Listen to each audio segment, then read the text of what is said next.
काय आज सूर्य उगवला तरी माझा पत्ता नव्हता उठायचा. मग काही लेटच उठले आणि मग काय कपडे घेतली आणि गेले खाली. आवरलं आणि दुकानात गेले गुडदाणी आणायला. आप्पांच्या दुकानात गेले ते गुडदाणी आणायला. मग काय गुडदाणी घेतली, पैसे दिले, गुडदाणी घेतली आणि नाश्ता केला. आज पण मुरंबा कार्यक्रमच लागला होता. मग काय बघत बघत झालं. प्रायोरिटी जेवणाला द्यायची. मग सीताफळ खाल्लं होतं घरात, मम्मीने आणलं होतं. आणि मग असलं नशीब भारी ना, 2च मिनिटात बस आली आणि मग बसमध्ये फायनली बसले. आणि हे बघा काकू माझ्या ओळखीच्याच आहेत. मागच्या वेळेस म्हणजे एकदा दोनदा भेटलेलं. मग काय आज अंगारकी होती, लाडक्या बाप्पांचं दर्शन घेतलं. आणि हे बघा आज आमचं प्रॅक्टिकल होतं तर कसं मला ॲप्रॉन वगैरे घालायला लागतं. मग काही सरांची वाट बघत होतं. आधी ए बॅचला घेतलेलं, मग बी बॅचला घेणार होती. बी बॅच सगळी बाहेरच वाट बघत होती.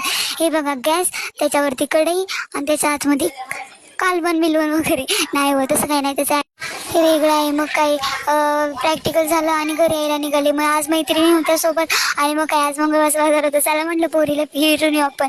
आम्हाला तर सांगला तो जास्वंदाचा क्लिप घ्यायचा होता, पण काही सापडलंच नाही आजच्याला. मग काही नुसतं भाजीला घेऊन आले. मग काय आज बसमध्ये इतकी भांडण शपथ रे.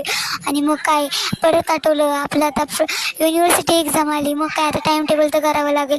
आणि मग काही दादाची गाडी भेटली आणि मग घरी आले. आणि मग काय आता जरासं म्हटलं ही जानकी आणि ह्यांचा असले ती ड्रामा आहेत ना, बापरे काय बोलायलाच नको. मग काय ते थोडंसं बघितलं. आवर